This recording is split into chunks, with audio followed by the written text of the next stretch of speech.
Welcome into another episode of Two Guys in the Mic. I am Scotty, joined by Matt and Mike as usual. If you haven't checked out the latest podcast, we just got done doing the breakdown of the AFC South.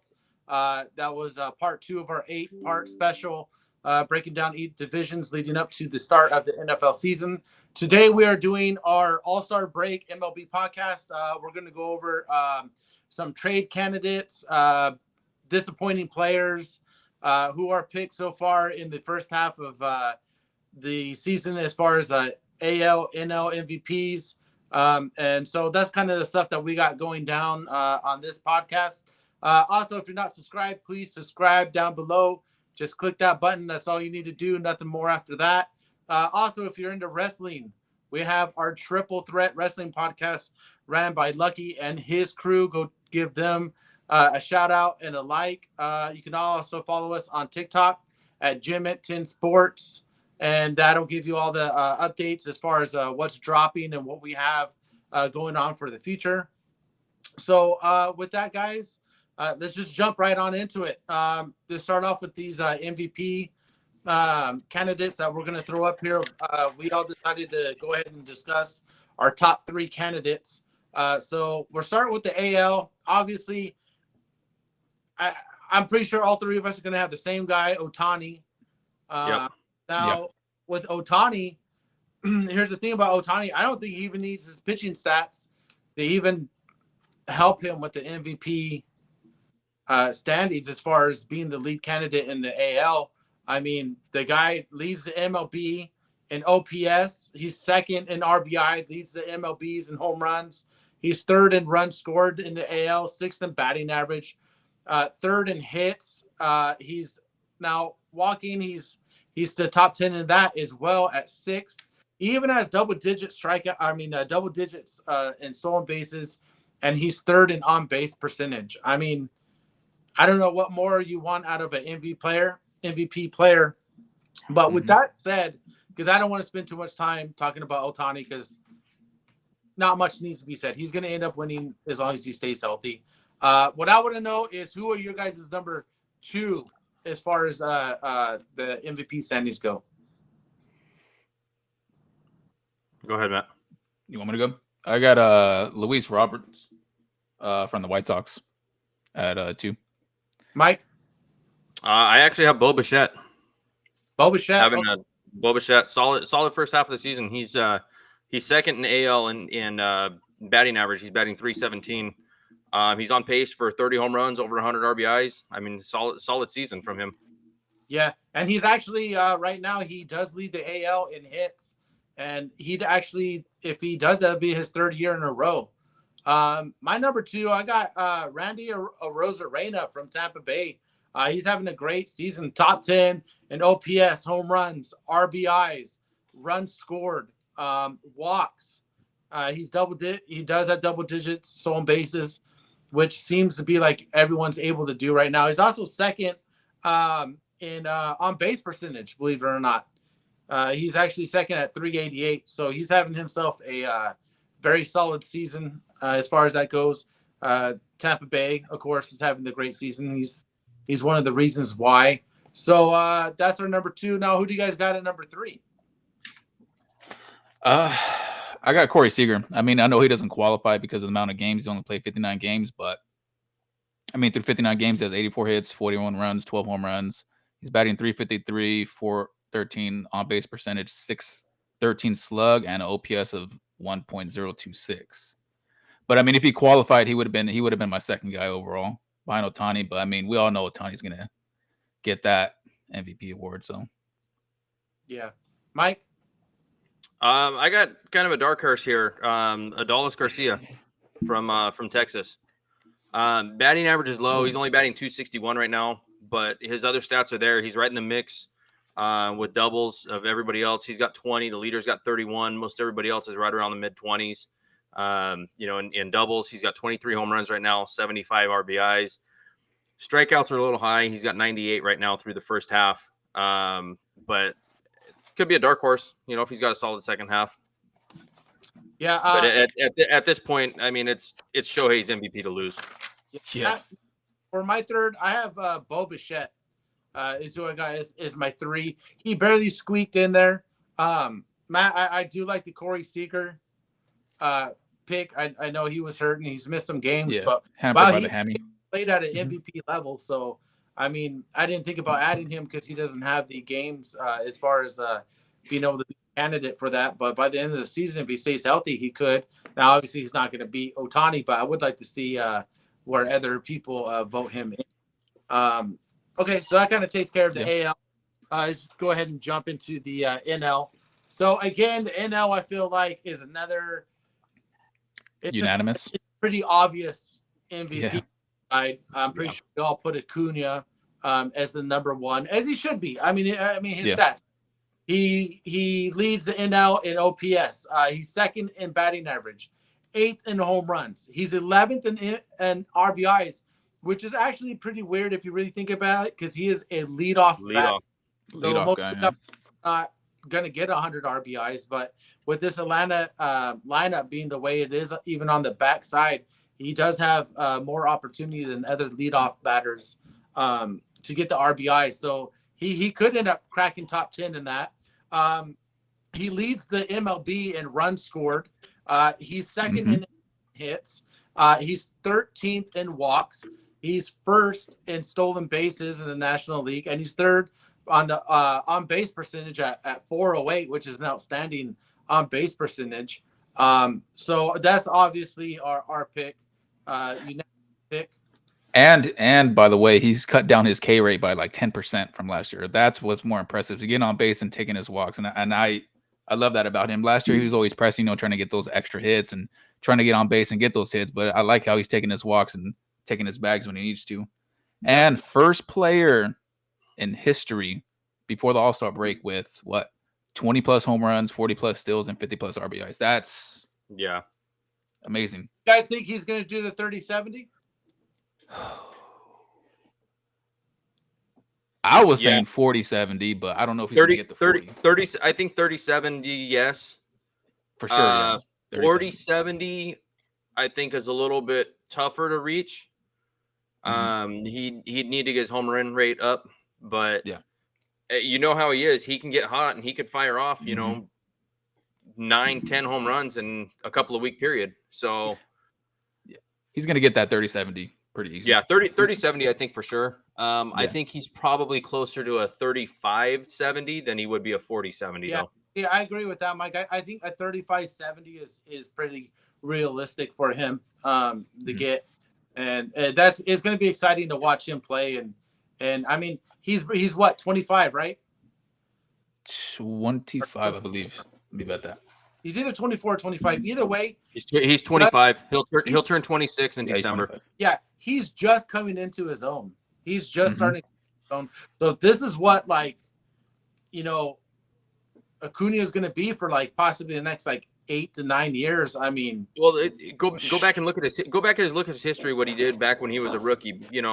He had dynamite years, and then that ACL. So that's why his stats last year and his play last year were down versus what you typically see from him or what you would expect to see from him.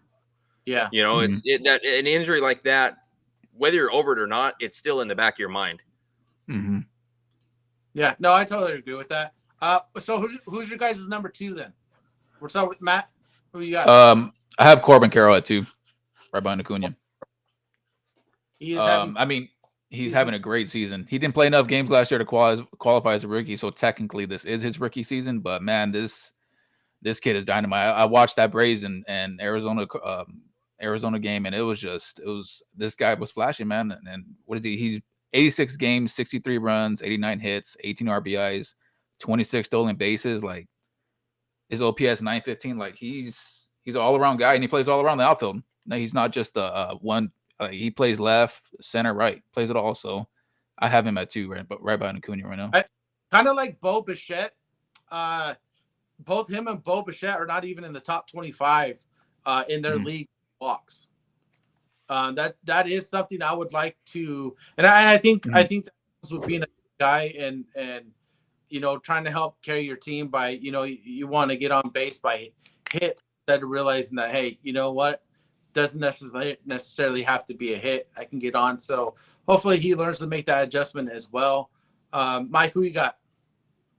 Number 2, I actually have Freddie Freeman. You motherfucker.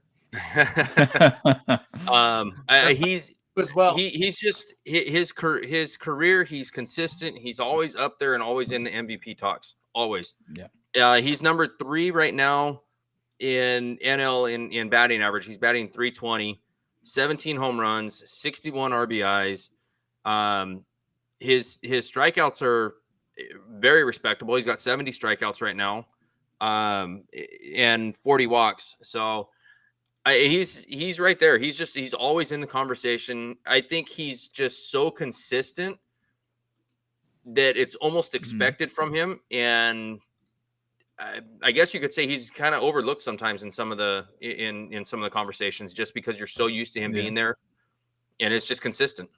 Yeah, he's second when and runs scored. He's always been really good at scoring. I don't know what it is. He's always up there when it comes runs scored. He's actually second in MLB behind Acuna.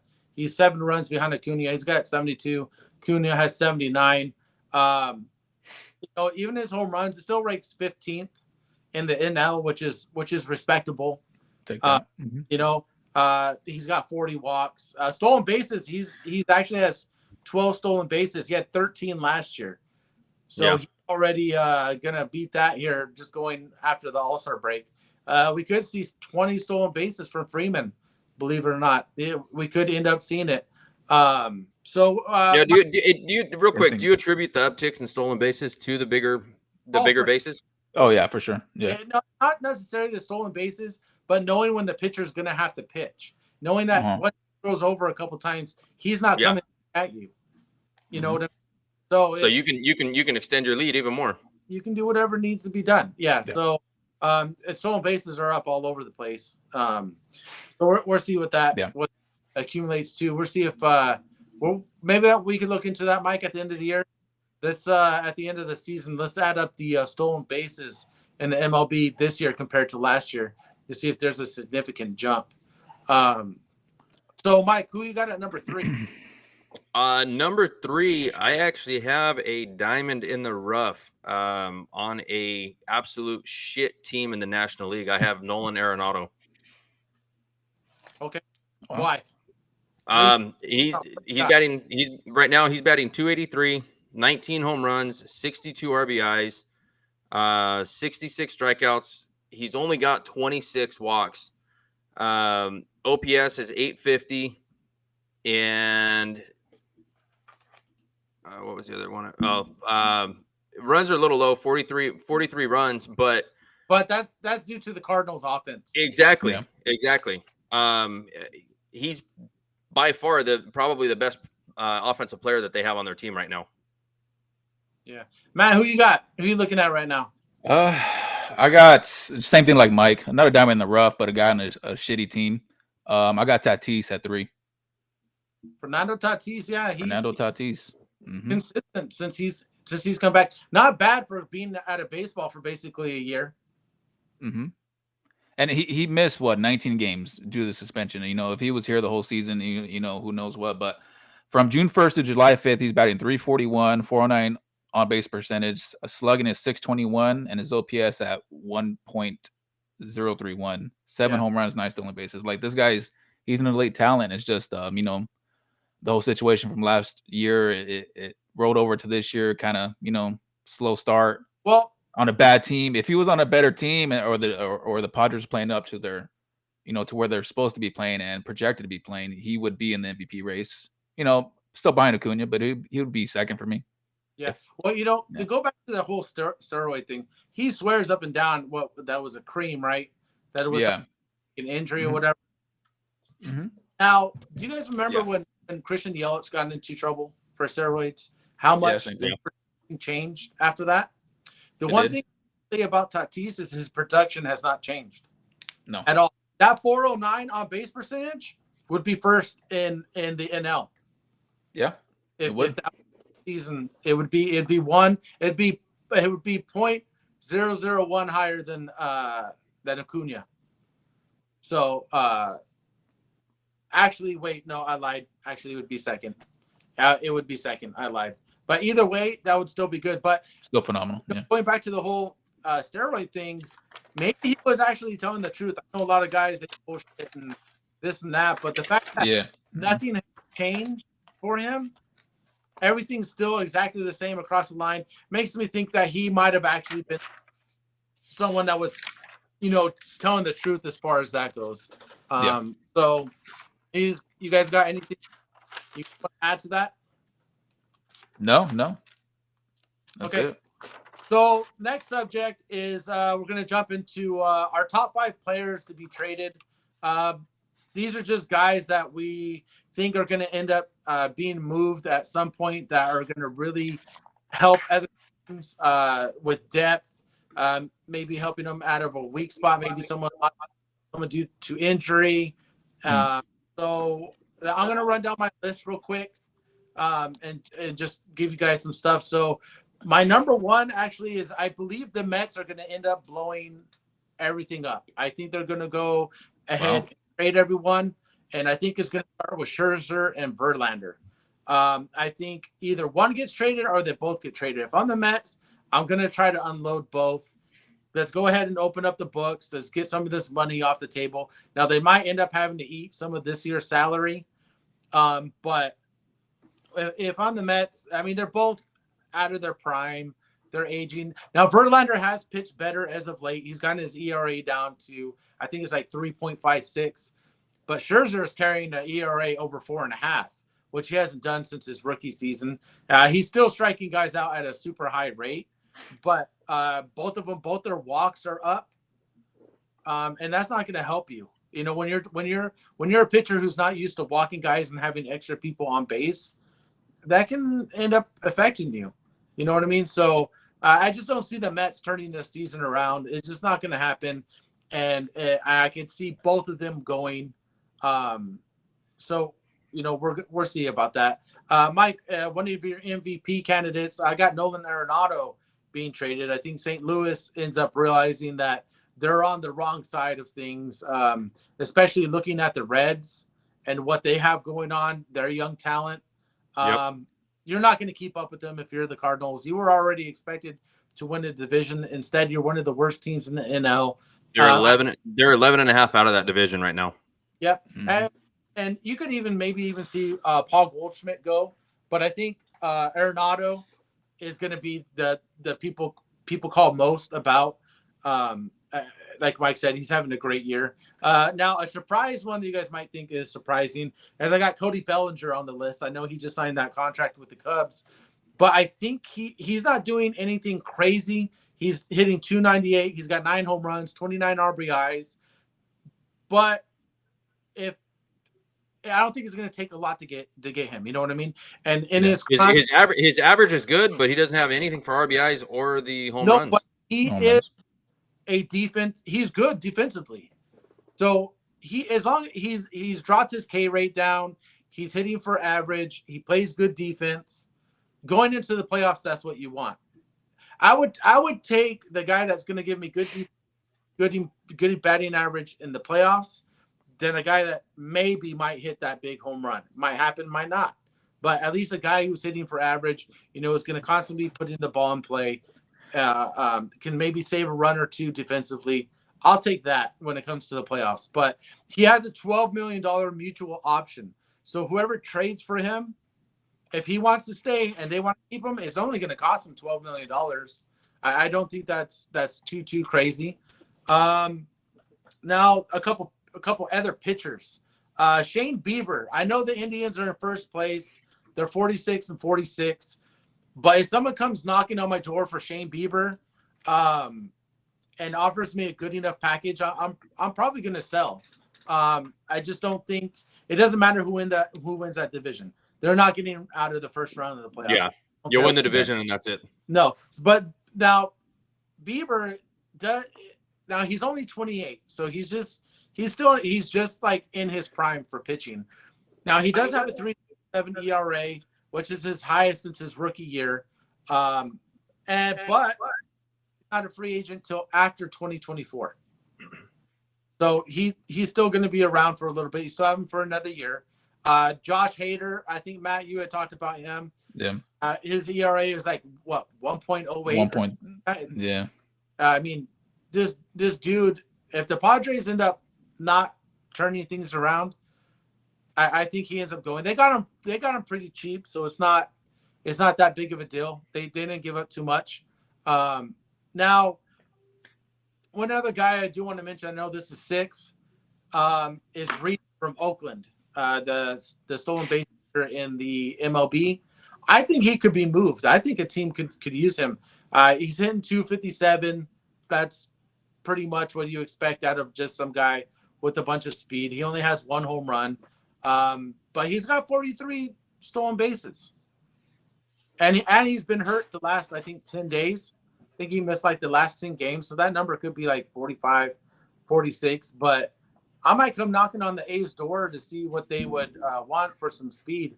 I little things like that can help come playoff time. So those are, I know that ended up being 6 guys. Well, 7 if you count my at first. But Matt, go ahead, man, if you want to talk about who you got going on. I got the same thing. Josh Hader. It just depends how the Padres go. It just depends how that team goes, whether they're going to make a run or by the trade deadline or not. They sit 6 games out of the wild card, 8.5 back of the NL West. So all that depends on what happens there. I got Michael Lorenzen also of the Tigers. Same thing. They're 5.5. I mean, they made a kind of a good run to catch up. They're 5.5 back out of first place in the AL Central. I have him. I have them just fizzling out, not making it to even make a run in the AL Central. Marcus Stroman, have him on the block. Elias Diaz of the Rockies and David Bednar, pitcher of the Pirates. I have all those guys. These are all the bottom feeder teams. Kind of the teams that aren't. It's always how it goes. Yeah, it's kind of fire funny, cells or whatever. A Pirates pitcher, considering how long they were in first place for. Yeah, I mean the Reds caught fire, man. Yeah, it's such a shame. I was hoping they were. Yeah. Yeah, Pirates went from being in first in the division to 8.5 back and 8 games under 500 right now at the All-Star break.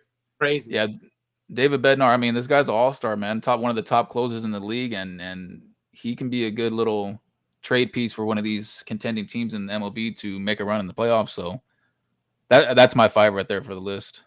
So, Mike, who you got? You got some different guys? Well, I'm going to start off with a player that should be traded if the organization wanted to start doing any sort of rebuild, but they won't, which is going to be Shohei. Right now they're a game under 500. They're 5 games out of the wild card, and they are 7 games out of the division.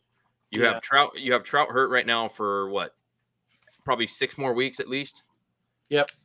6 to 8 weeks. I don't see them staying in any kind of playoff contention for too much longer. They're going to slowly start fading back. Yeah. Everybody knows. I highly doubt Shohei is with the Angels next year. Oh, he won't be. He won't. And at this point, if the organization, if they were smart, you trade him, you can get a huge haul for him. You get a lot of top prospects, and you can start your rebuild right away and be ahead of other teams that were starting to rebuild as well. Now, going to add on to that, Mike, this is why I said last year that the Angels should have traded him, because the problem right now with trading him right now, everybody knows. Everybody knows. Yeah. No, it's not that. Think about the package you're going to have to send the Angels now to get him for half a season, and if you don't re-sign him, you basically just sold your future for half a season. For a rental. So, like, for me, it would have to be some type of like sign and trade. You get what I'm saying? Yeah. Extend him. He'd be signed to an extension as soon as you traded for him. Yep, exactly. That's the only way I would do it. But yeah, I could see some of these bigger market teams doing something like that. You know what I mean? So we're seeing. It's going to be interesting. I'm sure there'll be talks, but I'm kind of in agreement with you, Mike. I think with Trout out, Shohei's the ticket seller only. And I just think the Angels are going to just try to squeeze the last bit of juice they're going to get out of Shohei before he departs. It's a tough situation for the organization, no matter how you look at it. Yeah. You trade him. You're telling your team that you're already giving up on the season. If you're a player in that organization, how do you feel? Yeah. No, I got you. I also have Nick Senzel, the third baseman for the Reds. Since Ellie De La Cruz has come up, he's caught fire. I don't see him losing that position. I think he's just somebody that's going to be expendable for them.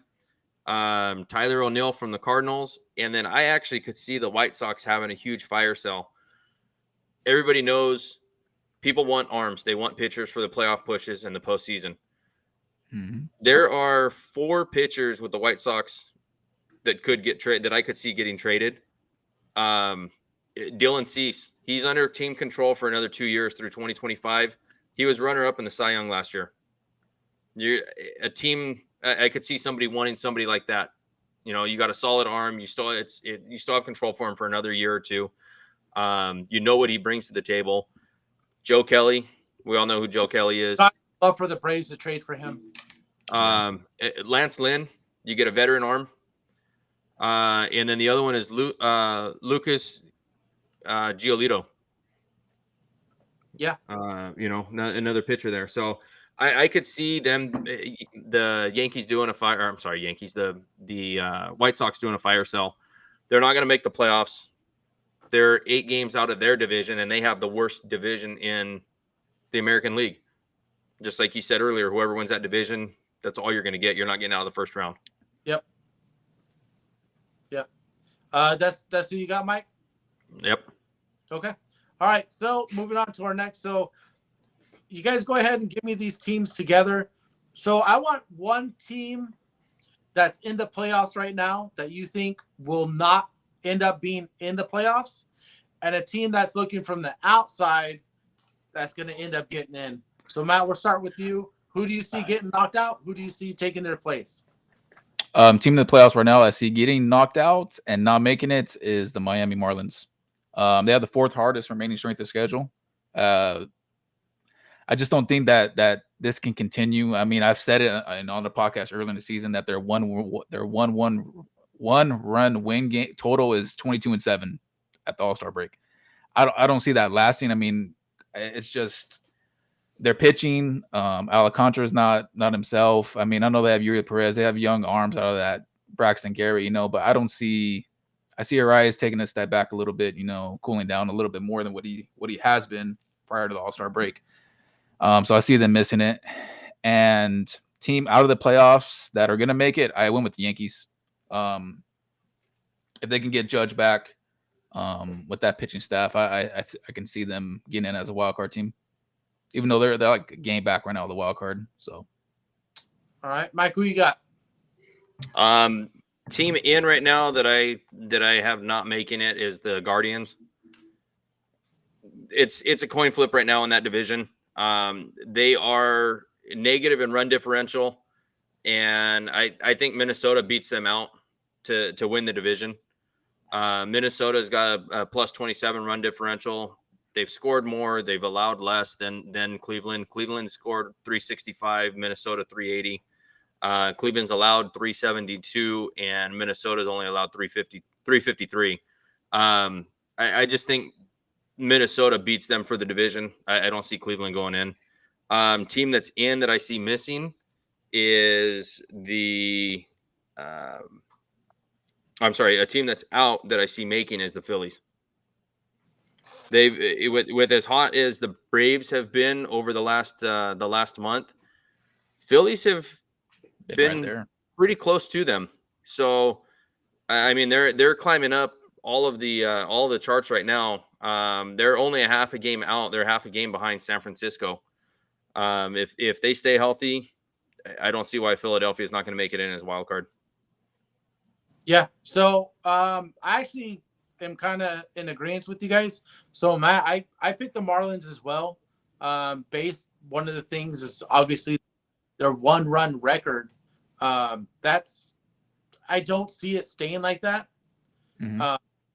I'm not saying it's going to flip, but Yeah. when you have the fourth hardest schedule, you play in a pretty tough division. On top of that, they have a negative run differential, which is besides the AL Central, they're the only other team I believe that's in the playoffs right now that have a negative run differential, and they don't play very good on the road. They do have a winning record on the road, but they're 23-21. So if you do change some of those one-run games, they might even be a sub 500 on the road, and I don't think that's gonna I don't think that's their record will sustain going into the second half. I think they've been one of those kind of like how the Pirates started off real hot, things were going their way, and then all of a sudden they tanked. I don't think Miami's going to tank. I think they're going to be there till the end. But I'm in agreement with you, Mike. I do believe Phillies jump them for second place in the division and for the last wild card spot. I think they do just squeak in. I think they beat Miami by maybe 2 to 3 games when it's all done. I think the only way Miami will make it is one of the things is when they play Phillies. I think they have 2 series left against the Phillies. They're going to need to win both of those series. That's the only way I can see Miami staying in. Nice. Yeah, nice to see that we're kind of on the same page on that one. So another one we want to go over there was biggest surprise team. Now, you guys are probably going to be a little different than me because I didn't kind of tell you guys it could be, a nice Cinderella story or it could be a shit. Or a disappointment. Yeah. But Mike, what do you have as far as, a surprise team that maybe you didn't see what was going on? I have a surprise team on a good note, which is the Rangers. They're leading their division right now, which I think pretty much everybody had Houston winning that division. Actually, I had Seattle winning that division. Preseason, you had Seattle winning? Yep, I had Seattle. And Houston's doing all of this. They have the third best record in the AL behind Tampa Bay and Baltimore, and they're doing this without DeGrom, their ace. Yep. I don't think a lot of people really saw them doing that. And their pitching staff has been phenomenal, even without him. They're putting up runs. They have the second best run differential in the majors, only a game behind Tampa Bay. They have 148 plus run differential. And their offense wasn't supposed to be nearly as good as it was. People thought they were going to be kind of like in the middle, and they're a top 5 offensive team. A lot of guys have stepped up. Corey Seager being one of those guys. So yeah, no, good pick, Mike. Good pick, Matt. What do you got? See, I was the kind of guy that I went Tampa Bay. I know last year they finished 86-76, but nobody saw this on pace for 107 wins this year. I mean, these guys that like everybody saw to start the season, they're the hottest team in baseball, and they kind of fizzled out. A couple weeks, maybe about a month ago. Yeah, they have slowed down. Losing streak. Yeah, they slowed down. They plateaued, but I mean, this pitching staff. I saw the series against the Braves. The pitching staff is hurt a little bit, but their bullpen is they're taxed a little bit. But man, from what I saw from their bullpen, they're phenomenal. I know they're missing a couple of key starters, but I mean, all these pieces. Who I have for AL Cy Young? He right now. I got him winning right now the AL Cy Young. Yeah, and from what I saw in the game, a lot of these guys, man, they have a lot of interchangeable pieces. Like they platoon a lot of positions. Give a lot of rest days to a couple people like Jose Siri, Rosarena, Diaz. I mean, they're just Franco. I like this team, and it's a surprise team. I didn't expect to win over potentially 105 games this year. And you got to look at the division that they're in overall too. That's a tough division. Yeah. You guys want every team in that division is over 500. Boston is last in the division, and they're 5 games over 500 right now. You guys want a bold tank? What? Or bold tank? Orioles win the division. 2 games out. Next year or this year? You didn't say. Right now. I'm saying Orioles end up winning the division by the end of the year. Wow. You guys buying or selling that? I could see it happening. It could happen, but I don't see it. Maybe next I year. I could see it happening only because Tampa Bay got off to such a hot start and they've plateaued. Baltimore has just been consistent. I mean, if you're just going consistent, it's going to get you a lot further than shooting off like a rocket and plateauing. Yeah. Yeah. I mean, if they call up Jackson Holiday, have they called him up yet? No, he's not going to get called up this year. He'll Okay, come up next year. Oh my gosh. Why can't Who I not- knows? Hey, he could come up for expanded rosters. Yeah. Nah, I don't see it happening. Not for playoffs. I don't see it. He'll be on the roster. I could see him. He might start in AAA next year, and then get brought up. But he will be with the big league club, I think, come next season. You can make the Michael Harris jump. Yeah, most definitely. So my biggest surprise team, I actually coin flip on both these teams. I picked two teams, and that's the Mets and the Padres. I mean, the hype behind both these teams. I actually think there might have been more hype behind the Padres than there was with the Mets. And I don't know if either team's even going to make the playoffs. I don't know if either team's even going to have a 500 record. Both teams could be selling. Yeah. And as much as people are saying Soto is the trade candidate, they gave up so much for Soto. If they traded him, what a waste. What a waste. I don't think you trade Soto. Actually, I would trade Manny Machado before I would trade Soto. That's just my personal opinion. That's what I would do. But yeah, it's just both those teams just not what they should be. And it's just it surprises me that you can have that much talent on both those teams, but just be beyond mediocre, you know? So yeah. So now we're starting to head down the last part of our list.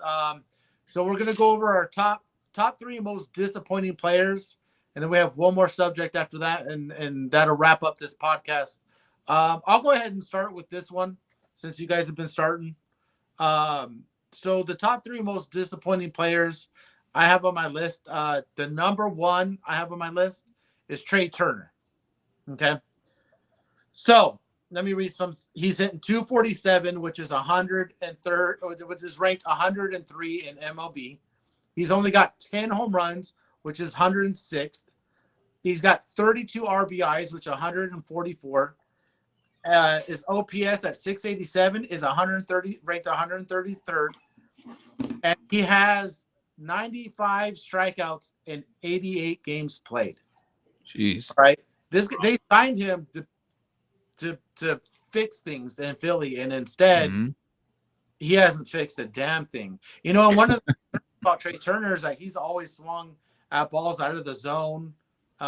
His K rate is increased year by year, and it's increased again this year. If I'm Philly, I am definitely a little bit nervous. Number two, I got Tim Anderson of the White Sox. He's batting 223. He hasn't even hit a home run yet. He only has 13 RBIs, 521 OPS, and he's got 61 strikeouts and 67 games played. He's never been like a big home run guy, but through 67 games, you haven't hit a home run yet. That's kind of concerning. The other concern is his defense hasn't been as good as it normally is. That's been shaky. I mean, if you're not going to hit, at least, pick it up defensively, and he hasn't done that. Mike, he might be one of your Chicago players that might end up getting traded.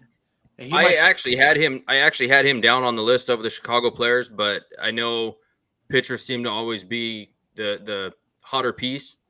And with that bad of a year, is somebody going to want to take a chance? Yeah. No, I see what you're saying. Manny Machado is my third guy. Another guy that after he signed that huge contract, then he wants more money. You know what I mean? So how are you going to demand more money? You know what I mean? And then have the type of year that he's having. Look at now. I understand he got a small fracture in his left hand against Kansas City when he got hit on the hand. He went on the DL for 10 days or whatever. But still, he's only hitting 261. He has 15 home runs, only 49 RBIs. His OPS is 765, and it's just I don't know. He's played 74 games. And basically, that ranks. Look at his average ranks 72nd. Home runs is tied for 37th. RBIs is 42nd, and OPS 75th. So he's not playing up to par, and I think he's one of the main reasons why Padres are where they are. You know, he was supposed to be part of that big four-headed monster, and he hasn't shown up at all this year. So, you know, he's a guy that I'd like to see step up in the second half. So, Mike, what you got going on with this? Disappointments first. I kind of have a 2-for-1. It's the Verlander Scherzer package. Going back to what you said, there was so much expectations, and they just haven't lived up to it. The next two players that I have, they're both young, and I think they just, again, a lot of hype and a lot of expectation from them. The first one's Julio Rodriguez in Seattle, and the other one is Anthony Volpe with the Yankees. I know Volpe came in a little bit hot, you know, the first few games, maybe week and a half or two. But right now he's currently batting .216. He's got 10 doubles, 3 triples, 13 home runs, and he's only got 33 RBIs. Given New York, we all know, huge city, media is all over everybody. It's a lot of pressure. You know, they always say a lot of pressure for the young guys coming up in the big cities. You got to wonder, is it getting to him a little bit, or is he just he came in hot and then, you know, just died down after the initial hype? Yeah, Matt. I mean, you guys already touched on the guys. Verlander. I have Verlander in here, along with Trey Turner.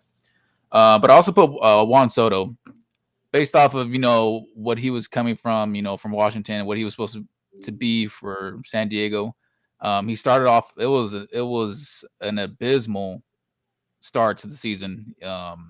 Batting .217 with the on base percentage of .390, slugging of 413, and OPS of 800. It's just, and what this team was supposed to be, along with Machado and Bogarts, it's just disappointing. And he's not only the fact that it's been offense. I understand he's picked it up lately, but he's one of the worst left fielders defensively in the game. He's given up 23 defensive runs allowed in left field, and that is the highest in MLB. So even worse than the Braves left field platoon. Yeah, I probably would go there. But it's just not only offensively, he had a slow start, but I'm throwing him in there, and along with Verlander, like Mike said, the guy's turning 41. He's allowed 8.5 hits per game. His K per 9 is down to 7. It's just, I don't know. It could be the end of the road for Verlander or Scherzer. And you already touched on Trey Turner. That guy's stats is just $300 million. If that buys you $300 million, it's not a very good output. Shohei should get $1 billion. Yeah. So, all right, guys, we're gonna finish it off with these last two. You guys can give them to me at the same time. So a player that you're looking that could be maybe he didn't have a big impact in the first half, or maybe you just see some things that are. So give me a player that you think is going to have a big impact in the second half, and maybe a guy that had a good impact in the first half that maybe won't in the second half. I'll start off. The biggest impact I have after the All-Star break, I went with Michael Harris. I went with the Braves. He started off slow. You know, he had the injury with the knee and everything. But in June, the guy was batting .372, 5 home runs, 14 RBIs, slug of .617, and OPS of 1.05. Batting in the 9th spot in the Braves. You know, I like him ahead. You know, batting behind Acuna. So once he gets on, he's dynamic. If he can just tap into that potential he had last year, the NL Rookie of the Year, and bring that to the second half of the season, I have him as a breakout candidate. And of course, his defense is always there too. Oh yeah, the guy's defense is phenomenal. And the guy I see taking a step back, not being as hot, is Luis Arias from the Marlins. I have him cooling off.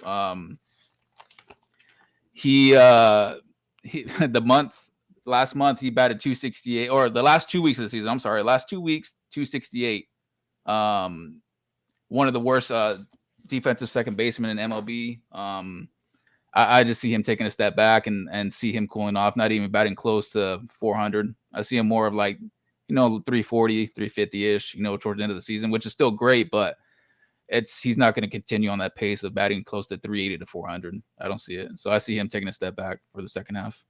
Yeah, I agree with that one, Matt. I completely agree with that one. Mike, what about you? The biggest impact I have, Ellie De La Cruz. Since he's gotten called up, he's just been a huge spark for that team. And yeah, I see him keeping that team at the high level, or him continuing to play at that high level, and that team winning that division. The Reds winning the Central there. A person that I could see slowing down, just because of actually a recent injury on his swing, is Corbin Carroll with the Diamondbacks. You don't know if that injury is gonna linger and affect his swing for the second half of the season. Well, that's the shoulder they had surgery on. That's why it's such a big concern. Yeah. Yeah. So, but if that happens, you could see an interesting, NL MVP or NL Rookie of the Year race towards the end of the season. But it all depends on if Corbin Carroll misses time and De La Cruz stays at the pace that he's playing at. So if Carroll plays, I think he wins. Just because he's gonna have a lot more games played and just continues doing what he's doing. But I could see him slowing down though, because that shoulder injury could hang around. Yeah. So I got the player to have impact is someone that the Yankees have been waiting on all year. That's Carlos Rodon. He was signed to be their ace of that pitching staff, and he didn't play at all really in the first half. I think he got one start in at the end, right? He went like 5 1/3. Yeah. But I think he as he settles in the second half, he could be a really big spark to that team who desperately needs a healthy pitcher, especially one of Rodon's talents. I think he's going to now, Mike, to go not necessarily go against what you're saying. A player to slow down for me is going to be De La Cruz. Not because I don't think he's talented enough, not because. Oh wow, you guys got him on the opposite spectrums of each side, huh? Yeah. Okay. I think he's still going to have a great impact, but one of the things that has always been a knock on him has been his strikeout rate. And I think as pitchers start to figure out a little bit more on the MLB level, I could see maybe his average dropping to more in like the low 280s. I think he's like at 322, right? Somewhere around there right now. So yeah. He doesn't have a ton of at bats. So like a 40-point drop off is not that big of a deal when it comes to, that many at bats. I just don't think he's going to have the impact that he has right now. I don't think is going to sustain the entire second half. He's going to go through some slumps and things like that. And we're seeing the type of player that he is more towards the end of the year when those slumps do happen, and we'll see how he bounces back from those. But at the same time, but he also showed, right before the All-Star break, if he gets on base, he makes things happen. He does. That's what I'm talking about as far as his impact on the game. He all it takes is for him to get on base, and he can change the game. Yeah, no, I totally agree with that. But what I'm going out is his strikeouts. If he goes back to that strikeout rate that he had in the minors, which was like I want to say it was like at 26%. Yeah, it was pretty high. 30%. Really? Oh shit! Yeah. So it went up. One of the big knocks on him was his strikeout rate. So if he does bring up that rate to around the 30% clip, it will affect what he's going to be bringing to the team. Now, I hope I'm wrong. I really like De La Cruz. I think he's been great for. And if he doesn't slow down, I won't be disappointed. Unless the Reds play the Braves in the playoffs, and he can. You know what I mean? Slumps for all slumps are all we give a shit. Yeah. I'm just one thing. I'm just excited for all the young players that are coming up. There's a lot of young talent coming up through the pipeline the next couple of years. Orioles just called out Coward too. Well, he's supposed to be a really big impact too for the Orioles. And not only these young guys are they're electric, man. It makes baseball fun. The Ellie De La Cruzes, the Corbin Carrolls, and Harris, Acuñas, and it's making baseball a lot more fun to watch. Yeah, and speaking about the Reds, they got voted with the top draft. Really? As well, they got voted with the top draft overall. So, they already have a deep farm system. They just added to it. So, we'll see about these Reds in about 3 or 4 years. We're going to see what they're about. They should probably be going toe to toe with the Braves, as long as the Braves continue to do what they do and stay healthy. And they'll be running away with that division for years to come at that point. Yeah, very much so. Pittsburgh might be the only team that may be able to give them some kind of run, but let's see what happens. I don't see anybody else. So with that said, guys, I think we covered pretty much everything we discussed about talking. We'll be back next week with more MLB stuff. The start of the second half.